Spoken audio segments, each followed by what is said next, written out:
Hi, my name is Bruce Wade, and today, as part of the Innovation Accelerator that we're rolling out into Africa, I want to chat to you briefly about a model that we've created. It's an innovation model. A lot of people that we kind of speak to, engage with, especially larger companies, have this word innovation in their vision statements and their mission statements and their mindsets, and they might have it as part of their language that they chat about, and especially in their marketing sectors. But what we're finding more and more is that people do not understand the concept of what innovation is. So we're going to do a series here just kind of unpacking a little bit about how we see innovation and how maybe you could apply innovation in your business or your life or your company, and to be able to get that. But what we want to do, we want to hear feedback from you and to say, well, yeah, we've tried this and it didn't work, or we tried this and it's wonderful, or we want some help with this, and we want to engage with you. This is a platform that's an open source platform. We want to share, we want to get people involved, we want people just to come out and just chat to us about where they're at and what they're doing and all things innovation. So I want to explain a little model that we've got. Now, it's a part of design thinking, it's part of the creative processes, and it's included in our little booklet of our 6 models that we're holding very dear to ourselves for this year to build our business. And I want to share some of the aspects of this innovation model with you. So it's a fairly simple thing. It's kind of a couple of steps, but it takes you through the thinking process of where is innovation and where could it be applied in my business. And that's a good step to understand where we're at. So I just want to share the beginning with it, because if you can understand this part, then the rest becomes really easy. And next week, then we'll do the kind of other half of it. And when you put those two together, you have a wonderful innovation methodology that you can apply in your business. So let's kick off. The first thing there, it's a bit of a rhyme, so let me tell you how it goes. It goes, what is, what well, what if, what now, why no, why yes, how now. And those are the steps. So let me unpack that a little bit for you, and to be able to just look at them independently and say, well, let's just see where they're at. So the first one is what is. This is the current status quo that you should be looking at in your business. Where are we now today? Not where we think we are or where we hope to be or what our competitors see us as or what our marketing department says we as. Is that where are we now? And this is a really interesting question to ask companies, because in my experience, not many people know. Not many people have the understanding of where you are. So we'll unpack that. We want to look at this financially. Where are you now financially? And we can get the latest balance sheet, and we can get the latest information up about actuals and budgets and your forecasts, and that's a good start. And specifically, we want to look at kind of the financial ratios and gearing. Are you cash flush? Where are you against liabilities? Where you are against your creditors and debtors books? Where are those? Because that tells a whole story about the possibility of moving. It's no good having an entire army of 1 million soldiers, but none of them have got uniforms and none of them are equipped for war. And a lot of companies are like that, is that they might be really good and really geared up for something, but if your cash flow sucks, it enables you to fail very quickly when you launch into innovative ideas. So we want to unpack what is in the financial. We also want to look at what is as far as your assets are concerned. And assets are in a number of classes. We want to look at, movable assets, the stuff, your equipment, what have you got, your machineries, your fixed assets as far as buildings, anything large like that, your motor vehicles, where are they in relationship to leases and HPs and loans and all that information. So kind of a snapshot of that. And that's like grade financial. What I'm really interested in is where your assets rely on intellectual property and human capital. Those are the two parts that I'd be really interested in. Who do you have that you haven't got all that information. You know, we often employ people with all these amazing skills, and then we put them into a job and tell them to do things that we just don't want to do, purely because we don't see that potential in them. I really believe in employing people smarter than you, engaging with people that are smarter than you. And it's interesting there. It goes back to Steve Jobs at Apple always said, you know, look after your staff and employ smarter people.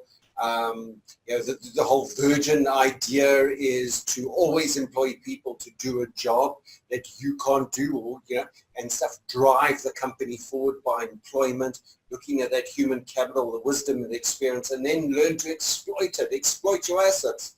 And it's no good having a printer that you don't print on. It's no good having a CA that you don't get all the information out of it. It's no good having a marketing expert that's not driving your business forward. It's exactly the same there. What experience and what potential is there? And what are you doing to drive that on air, that continual learning habit that we have with staff, that you should have with staff? What are your staff reading? What courses are they going on? What are they learning? And how to find that work-life balance is so, so important with that. And so we can unpack that with that. So what is a really good kind of leveling ground? Now, it depends on the size of your organization. You could do this in a day. You could do this in 6 months. It depends on where you're at. I've seen companies just struggle with the asset register for a year. Local governments continually try to find assets that they think they have, that they might have had, that they should have, and they don't have. And it's the same with small companies and large companies. Find out what you've got, make a record of it. I'm not talking a list of serial numbers, but what we're doing here for innovation is it's no good trying to do something that you're not equipped to do unless you understand what that gap is. And to do that, you've got to understand what you have in the first place. Kind of makes sense? Well, that's where we're going there. The next block that we want to exploit there is the what wow. Now we go from a where I am actually right to the other end of the scale. We want to push that scale right to the other end and say, what wow? What is the wow part? Where do we push this to its limits? Where do we go there? What is the ultimate, the utopia high road, the blue water, the clear sky, whatever you want to call it there, is there? What is that for your business? If you had no limitations, what would the future look like through the eyes of your business? And that's a fun place to do that. But again, it's not easy for people to grasp it. It's not easy for people to understand that. And it's often very difficult for people just to let loose of their restrictions. Oh, we can never afford that. Oh, time restrictions, where are we going to do this, capabilities and all that.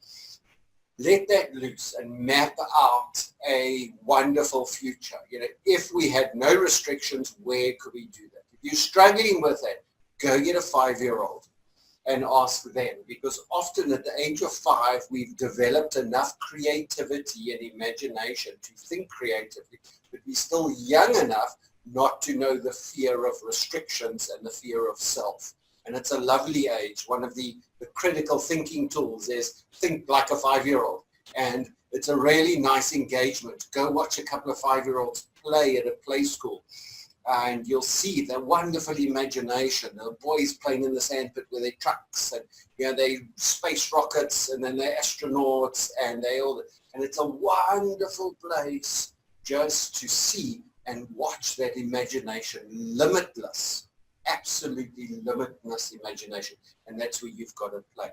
Often you need an external consultant for this, just to come and help and balance that sort of stuff. Ask those questions. What else? How they? Because we're so limited by mindset and by traditions and precedents in our companies and where we are with that. Is we need to break loose. We need to unravel those restrictions and think loose. So now we've got 2 pictures. We've got where we are now and where we could be, and those 2 limits. The third picture I just want to chat to you about, and I'm going to leave you with this one, is that the third picture is what if, okay?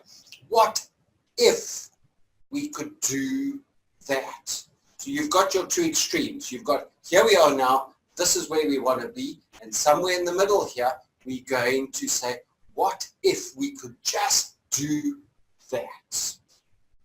And that now is a ring-fenced project that we want to do. We want to make it realistic. We want to make it achievable. We want to get something that, hey, we could do that. That could work. And that's really where we want to get it. We want to be able to build that model and put it in as a vision. If we had to take that what if and sell that to the rest of the company or the rest of the management team, they're not going to sit there and roll their eyes and go, oh, here we go again. We want to set people go like, ah, hang on. Okay, we could do that. It's a stretch and it's going to cost a bunch of time and money, but yeah, we could do that. And that's your what if. It's your kind of middle road. It's your achievable kind of block that you want to put on there. Having those three pictures is the start of innovation, because to get from here to where you need to be is going to require a number of things. It's going to require upskilling. It's going to require a mindset change and an investment into the process. And all of those is innovation. It doesn't mean that you've got to go invent a new skyrocket. It doesn't mean that we're going to go and change the entire world. It doesn't mean that you've got to go there and hire a weird scientist and put him in a lab with a white coat and thick glasses. Innovation is keeping abreast of the opportunities that present ourselves, and through an agile mindset, acting with innovation intent. That is what we want to drive in Africa. And that's what this program's all about. So we've got three things out of our poem. Okay, what is, what wow, what if. Next week we'll carry on with the others and we'll start building the building blocks to actual implementation and action points.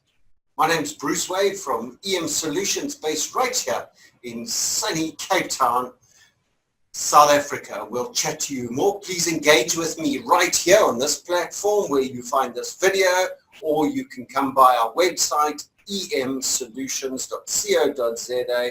Click on the Africa Innovation tab. Let us have your address. Sign up, Facebook, wherever. Come chat to us and we'll start a conversation about innovation.